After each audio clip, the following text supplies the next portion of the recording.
Question 11. It says that in a triangle, the measure of angle A is 25 degree. So angle A is 25 degree. The measure of angle B is greater than 90 degree. So for B, we have given this condition that B is greater than 90 degree. Keep in mind it is greater than 90 degree and not greater than equal to 90 degree. Then which of the following could be the measure of angle C? So we need to find the value of angle C. Now another thing to keep in mind is that it says that indicate all possible values. That means that the answer can be one of these five values or two of these five values or three of these five values or four or maybe all of these five values are possible. So we need to mark all the values. Let us say that answers are A, B and C, but we mark B and C, then we get 0. Why is that? Because we have to mark all the possible values. So there are no partial marking, hence we will get 0. Now let us again go back to the question and see how to solve it. So we know that if we have such kind of questions where we know value of two angles, then we can use the property of sum of angles of a triangle, which is equal to 180 degree, to find the third angle.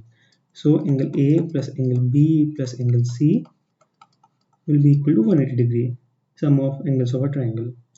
So this is unknown, this is 25 degree. But for B, we don't have a final value, we just have a range. So B can be greater than 90 degree or B is greater than 90 degree. So in such cases, I'll suggest you to start with the bare minimum possible value, which in this case could be 90.1 degree or 90.001 degree and so on.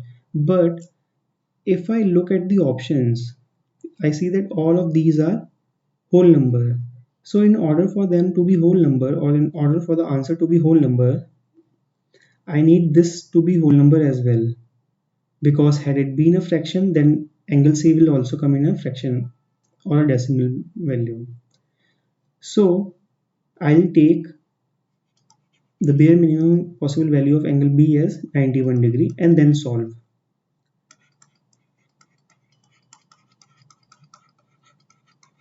So the sum is 116 degree plus angle C is equal to 180 degree.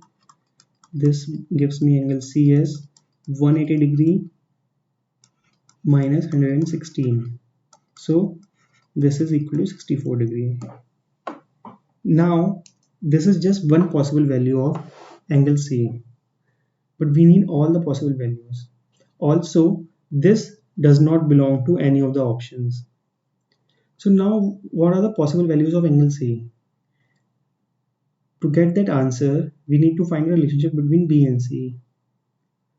Now if angle B increases, say from 91 it goes to 92, then angle C will decrease. Why? Because say if angle B is 92, then angle A plus angle B will be 117 instead of 119, and angle C would be 180 minus 117, which will give us 63 degree.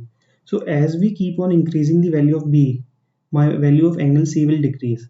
So the maximum possible value for angle C is 64 degree, because the minimum value of angle B was 91 degree, which we used to solve this question. So the correct answer would be all the possible values from these options which are less than or equal to 64 degree. So if we look at the option, we see that A is less than 64 degree or equal to, so B also fits the bill, C same, D also, but E does not, because E is greater than 64 degree.